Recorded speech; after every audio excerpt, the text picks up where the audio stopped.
Oi, gente! Estamos em Angico.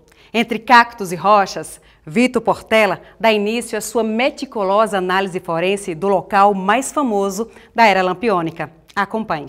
Então, da possível posição do atirador... Na Grota do Angico, o perito Vitor Portela informa as razões que o levaram a realizar exames no local do combate ocorrido ali há mais de 8 décadas. A gente veio aqui tentar derrubar ainda antigas teses, né? Porque continuam muitas pessoas, como você falou, muitos leigos, continuam acreditando em teses que não existe compatibilidade nenhuma, né, com os fatos históricos e com os elementos materiais que a gente levantou. Então a gente veio trazer um pouco do trabalho que a gente fez lá no Instituto Histórico Geográfico para o local em si do fato, né, que foi aqui na Grota de Angicos. Então a gente veio ver realmente a compatibilidade com a posição do atirador, saber onde é que ele exatamente estava, porque tem fatos ou histórias, né, que contam que o tiro foi efetuado da parte inferior da Grota de Angicos. E a gente conseguiu constatar que não, que o tiro foi efetuado de uma região mais alta, né, do lado, quem está olhando para o Rio São Francisco, do lado direito, que era a posição onde estava o volante, um grupo com o aspirante Ferreira. Então a gente veio aqui fazer essa compatibilidade de todos os elementos que a gente constatou lá no Instituto Geográfico, Histórico Geográfico de Alagoas, e trazer para essa realidade do local. Antes, porém, de mostrar a perícia de campo, é fundamental recordar que Lampião chegou a Angico no dia 22 de julho. Supostamente, ele teria convocado uma reunião dos subgrupos que orbitavam em torno dele para decidir novas estratégias, como, por exemplo, abandonar o Nordeste, onde a perseguição policial havia se tornado implacável, e prosseguir a vida criminosa em Minas Gerais. Entretanto, essa tese é refutada pelo pesquisador e escritor Sérgio Dantas. Há ainda hoje uma mítica, digamos assim, muito grande em torno do que seria discutido na Grota do Angico. Reza a lenda que Lampião, por exemplo, teria mandado um bilhete escrito para Corisco dizendo que precisava se encontrar com ele, Corisco, para traçar um plano de vingança contra Zé Rufino, porque, segundo o bilhete, aspas, ele estaria passando de pato a ganso. Ora, qualquer pessoa que estude o cangaço um pouco mais aprofundado veria que Lampião jamais escreveria um bilhete dessa natureza. Se o coiteiro que levasse essa missiva, esse bilhete, fosse pego pela polícia, certamente a polícia descobriria onde era o coito. Tá certo? Isso é uma questão óbvia. Então, essa coisa de que o encontro de Angico ia se dar por esse motivo, me parece mais folclore, advindo da tradição oral. Uma segunda vertente tenta explicar aquele encontro como uma forma de discutir detalhes para ir a Minas Gerais. É possível? É, mas parece um pouco difícil. Não há uma prova concreta nesse sentido. Ex-cangaceiros que entraram no bando no final dos anos 30 chegaram mesmo a dizer que o objetivo era esse, mas não há nenhuma prova. Esses cangaceiros eram recrutas, eram novatos, não tinham acesso a informações privilegiadas trocadas entre os chefes, Lampião, Corisco, Zé Sereno, Luiz Pedro. Eles não conversavam com todo mundo dos planos do bando. Então, essa também carece, embora mais palatável, parece ainda carente de uma prova mais substancial. É difícil você imaginar um grupo de cangaceiros com aquelas vestimentas se deslocar através da Caatinga em uma região desconhecida, sem coiteiros, sem protetores e, portanto, sem apoio, até chegar ao estado de Minas Gerais, considerando que a Bahia e Minas são estados enormes. Há até quem diga que determinado coronel mineiro estava envolvido nessa trama para receber Lampião.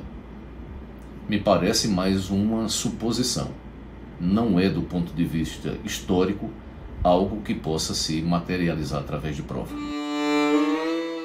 Ao se abrigar na grota, onde havia acampado outras vezes, Lampião temia que a volante baiana de Zé Rufino, que estava operando em Sergipe, pudesse atacá-lo. Por isso, manteve 2 sentinelas vigiando os fundos do coito durante o dia.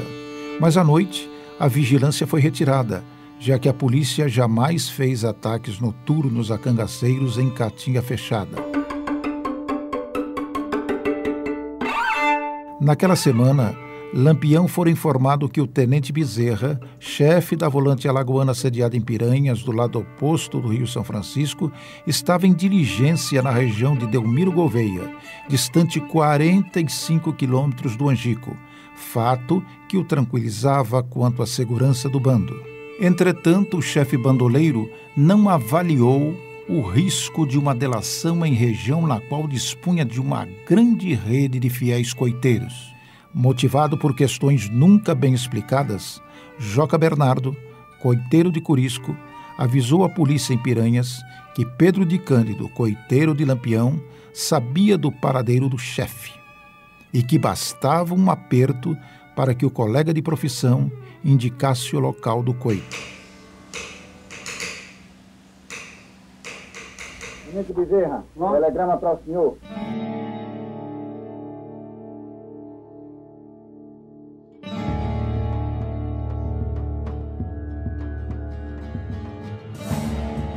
Avisado por telegrama de que Lampião estava ranchado na área, Bezerra reúne a volante e parte para Piranhas. A tropa, formada por 50 homens, embarca em 3 canoas e vai até Entremontes e captura Pedro Rodrigues Rosa, conhecido como Pedro de Cândido. Em seguida, a patrulha atravessa o rio até o Porto da Forquilha, ponto de entrada da fazenda Angico, onde prende também Durval, irmão de Pedro. Nas entrevistas que concedeu ao longo dos anos, o aspirante Francisco Ferreira de Melo, subcomandante da volante, informou que torturou o coiteiro para que ele lhe apontasse o local exato onde o bando de Lampião estava escondido. O aspirante teria perfurado Pedro com estocadas de punhal na altura das costelas. Durval confirmou a versão de Ferreira em depoimento gravado. O Pedro chamou na porta. Durval. Aí eu me levantei, abri a porta, disse, olha, o que você souber, diga, que eu já estou aqui todo furado. E nós não podemos mais negar nada, porque senão eles me matam. Sobre as miras das armas da volante, os irmãos sobem o morro e indicam o local do esconderijo, localizado 830 metros da beira do São Francisco. Armada com 4 submetralhadoras, fuzis, pistolas, revólveres, punhais e facões, a força policial abre fogo contra os cangaceiros, que apesar de não possuírem armas automáticas, tentam uma desesperada resistência. Os cangaceiros estavam armados com fuzis, pistolas, parabelos, revólveres, rifles, punhais e facões. Não há a menor dúvida de que as submetralhadoras fizeram a diferença em favor da polícia. Se acabou o rei do cangaço com sua bela Maria, tinha que ser traição, do outro jeito não seria. Dos 38 membros do bando presentes na Grota do Angico naquela manhã, 11 morreram e 27 conseguem escapar.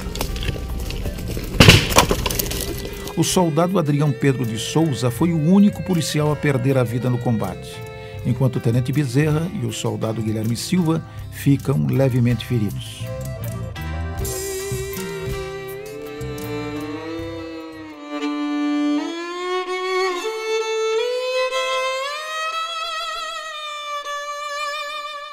Os cangaceiros mortos no Angico foram Lampião, Maria Bonita, Luiz Pedro, Quinta-feira, Enedina, Marcela, Mergulhão II, Elétrico, Alecrim, Colchete II e Luiz de Teresa.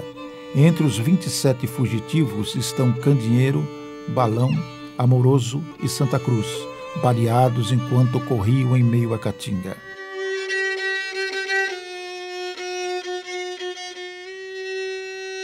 É importante registrar que nesta placa, colocada na Grota do Angico em 1998 pela Prefeitura de Poço Redondo, consta erroneamente o nome do cangaceiro Moeda, como sendo um dos mortos no combate. Porém, ele sobreviveu. O nome que deixou de ser registrado foi do cangaceiro Luiz de Teresa, que só foi definitivamente identificado em 2012. Voltando ao palco do Angico, Vitor dá início à explanação sobre os tiros que acertaram Lampião. Então, pessoal, nessa região aqui foi onde tudo começou, né? A gente tinha a retaguarda de Ferreira. Ferreira estava avançando pelo lado esquerdo, Bezerra avançando pelo lado direito, cada um com a guarnição. E a gente tinha essa guarnição aqui atrás, né? Que nessa guarnição tinha Abidom. Então a equipe chega próximo a essa região, conhecida como Poço Tamanduá, né?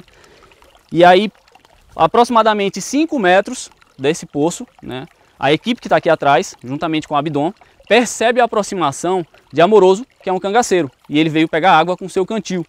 Então, com essa proximidade de aproximadamente 5 metros, né, Abidom se assusta com essa proximidade. Apesar de existir uma ordem para que ninguém efetuasse um disparo, a não ser Bezerra, Abidom, assustado, efetua esse primeiro disparo. Esse disparo não atinge Amoroso, mas Amoroso corre, né, em direção à localização onde estava Lampião, que é onde teve o principal confronto, né, que é a cerca de 75 metros mais à frente, que é para onde a gente vai, e aí a gente vai começar a verificar lá os elementos materiais, né, e fazer esse vínculo com tudo que a gente encontrou lá no Instituto Histórico Geográfico, para determinar a posição do atirador, se realmente a volante que atingiu Lampião, ela estava na região inferior do leito ou na região superior direita ou esquerda, né, de Angicos. E aí vamos fazer todo esse estudo em loco. E a gente tentou montar no Coronel Luciano, que tem uma estatura parecida com o Lampião, para poder identificar trajetória do disparo, saber de onde provavelmente veio esse disparo e onde esse disparo atingiria Lampião, porque a gente consegue constatar que os disparos nas cartucheiras e na bainha, eles transfixaram ou tiveram uma mudança de trajetória que realmente atingiram quem portava, ou seja, Lampião. Na cartucheira, especificamente, a gente consegue constatar uma avaria próxima à região central, frontal dela, tá? A gente tem características que indicam como tem uma avaria lateral mais lateralizada à esquerda e a perfuração na região lateral direita, em diagonal, a gente consegue constatar que esse disparo veio nesta direção, transfixou a cartucheira e atingiu Lampião, tá? Provavelmente algum órgão vital, tá? Pulmão, e pode ter levado sim Lampião à morte ou ter levado ele a tombar ao solo, ok? Também constatamos outra avaria, tá? Compatível com um disparo de arma de fogo, que é essa avaria na bainha, tá? E no punhal. Bem parecida com aquela, a gente consegue determinar também a trajetória, porque a gente tem avarias do impacto e do deslocamento do projétil na estrutura metálica. A gente percebe que ele bate inicialmente aqui, se desloca para cá e aqui provavelmente ele teve uma mudança de direção, tá? Atingindo a região genital ou a virilha de Lampião. Então, pessoal, depois de 75 metros lá do Poço Tamanduá, a gente chega ao local aqui do confronto em que tombou Lampião, né? Pelos relatos históricos, Lampião estava próximo a essa região aqui, próximo às cruzes, né? E a gente percebe, quando a gente faz o vínculo, né, com os elementos que a gente constatou lá no Instituto Histórico Geográfico, a gente consegue posicionar Lampião nessa região e também a possível posição do atirador, que efetua disparos que atingem o bornal e possivelmente atinge também a cartucheira, que possivelmente estava trajada, né, por Lampião. Lembrando que a gente constatou lá no Instituto Histórico Geográfico é que quem portava a cartucheira não estaria portando os bornais, porque quando a gente fazia a sobreposição, os disparos se escondiam. Quando a gente coloca os bornais no Coronel Luciano para ter uma dimensão melhor, né, da localização das avarias, das duas perfurações compatíveis com disparo de arma de fogo, num indivíduo, né, provavelmente Lampião, devido às dimensões do Coronel Luciano serem compatíveis com o de Lampião, a gente consegue identificar que são dois elementos, tá? Então a gente tem uma perfuração nesta posição e outra perfuração nessa posição. Tem outras duas avarias, mas não são vinculadas a armas de fogo, tá? São elementos cortantes que causaram essas duas avarias.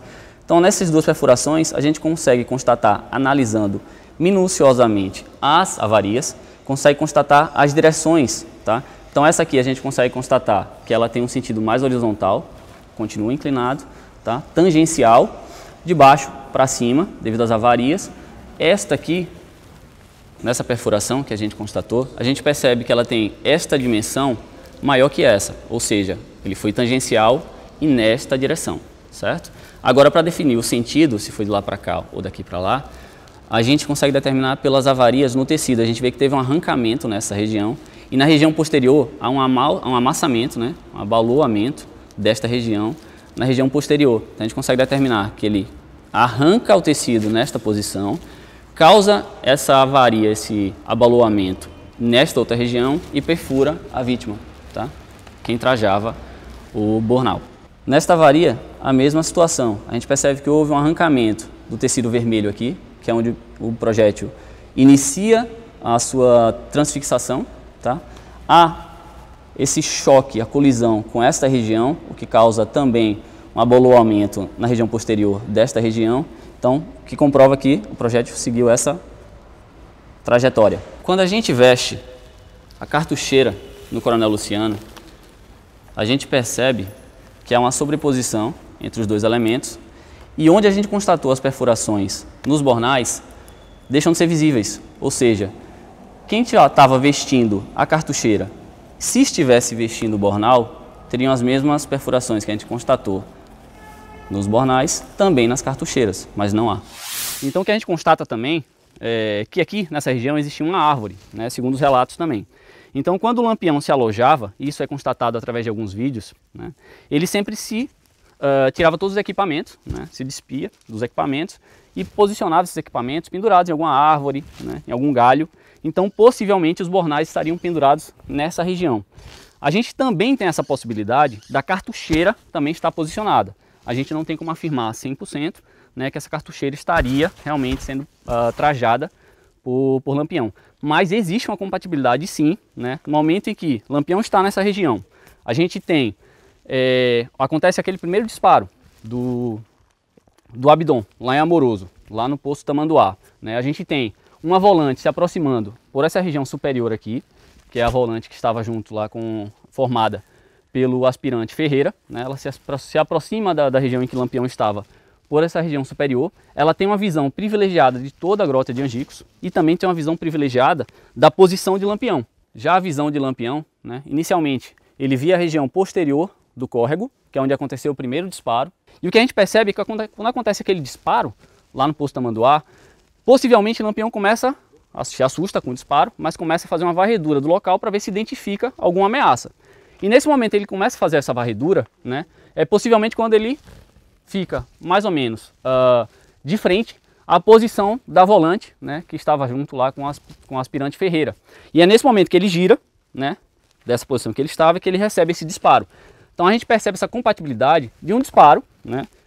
Descendente, que ele sai de lá de cima do relevo até atingir Lampião e mais próximo do lado esquerdo do que do lado direito. Então, ele faz essa trajetória aqui, ó, é bem compatível, né? A gente não tem uma compatibilidade, por exemplo, para dizer que esse disparo veio da parte mais inferior do córrego, né? Porque não há compatibilidade anatômica do trajeto do disparo, né, com a trajetória se alguém estivesse numa região plana, no mesmo plano que Lampião, ou um pouco mais abaixo.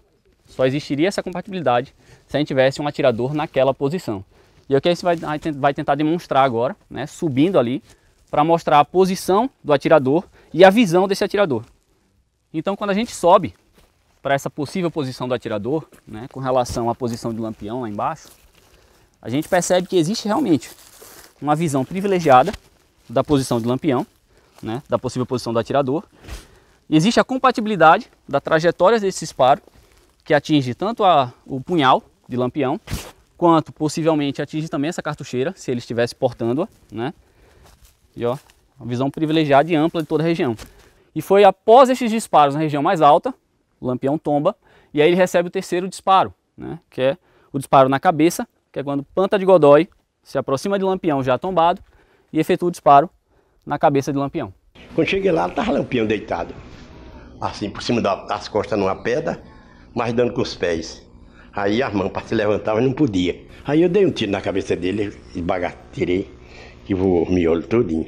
Acabei de matar ele, foi eu que acabei de matar. No exame criterioso das rochas, o perito demonstra que dos mais de 1.200 projéteis disparados durante os 5 minutos de fogo cerrado, 3 ainda continuam cravados nas pedras, sendo que outras dezenas deles deixaram suas cicatrizes de impacto, autenticando o fato histórico que marcou o fim de uma época dolorosa para o sertão nordestino. Como existiam vários cangaceiros aqui nessa região, possivelmente ocorrem os disparos também dessa posição aqui, né, em Lampião, e acontece disparos também contra outros cangaceiros. E é isso que a gente vai mostrar lá embaixo, que possivelmente um outro disparo, né, posicionado um pouco mais à direita, ele colide alguma rocha ali embaixo, há o ricochete e há um ponto de impacto numa rocha ali que a gente vai ver essa compatibilidade também com essa posição do atirador. Então a gente sai daquela posição do atirador lá, né, e vem fazer essa compatibilidade de trajetória com o disparo aqui na rocha. Então a gente percebe que existe uma completa compatibilidade, né, desde que a gente considere um ricochete numa rocha aqui abaixo, provavelmente essa rocha aqui, né. Esse tiro ele vem lá daquela região superior, possível posição do atirador, que efetuou os disparos contra Lampião, ao ricochete nessa rocha, e aí esse projétil ele vem e colide nessa região aqui, ó. Então a gente tem uma região de escoriação mais bem definida na região inferior, né, demonstrando que esse ponto de impacto foi decorrente de um projétil que veio da região inferior para a região superior, né. Ele está um pouco desgastado, porque todo mundo que chega aqui, né, mexe, bota a mão. Então a gente não consegue dizer a recenticidade ou não desse disparo porque todo mundo está mexendo. Mas sim a gente consegue determinar a trajetória do tiro que levou esse ponto de impacto aí nessa rocha. E certamente ele veio de um ricochete que é compatível com a posição do atirador que a gente determinou lá em cima. Na rocha aqui, em outro fragmento de rocha, a gente também consegue encontrar um ponto de impacto de projétil. Esse aqui, especificamente, né, fica mais claro, mais evidente que é um ponto realmente de impacto de projétil e um ponto antigo devido à impregnação, né, do metal que foi transposto para essa região do projétil após o impacto, né, reforçando que esse ponto de impacto que é compatível com a posição daquele lá, né, então esse aqui ele foi uma trajetória, né, direta, ele não teve um ricochete, é compatível com a posição do atirador que a gente constatou lá em cima, que efetuou o disparo em Lampião, né. E aquele outro, naquela rocha um pouco mais alta ali, ele é compatível também com essa região aqui, mas havendo o ricochete, né, inicial e depois o impacto naquela rocha lá em cima. Esse aqui mais evidente, que realmente é antigo, né, devido ao estado desse metal que está impregnado na rocha, né, bem desgastado. Então aqui na grota a gente tinha a presença de uma equipe de volantes, né, na região direita, que era a equipe de Bezerra, tinha uma equipe do lado esquerdo, que era a equipe de Ferreira, uma equipe a retaguarda, que estava com o Abdon, né? Mas a gente não tinha um fechamento nessa região posterior, que foi utilizado como rota de fuga dos cangaceiros. E justamente por isso, né, que só morreram 11. E um ponto importante que a gente percebe também aqui nessa região é que aconteceu um processo erosivo, né, devido à passagem de água.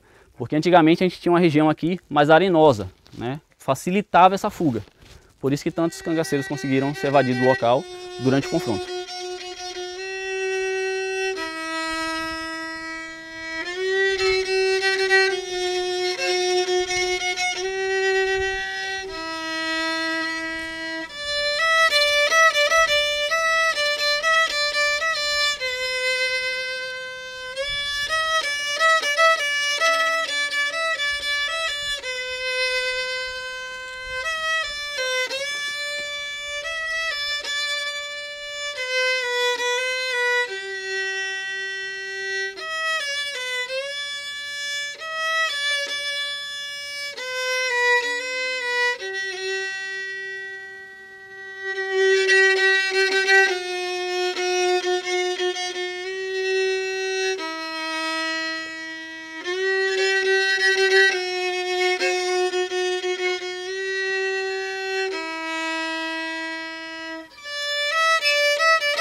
Segura aí, que vem mais história.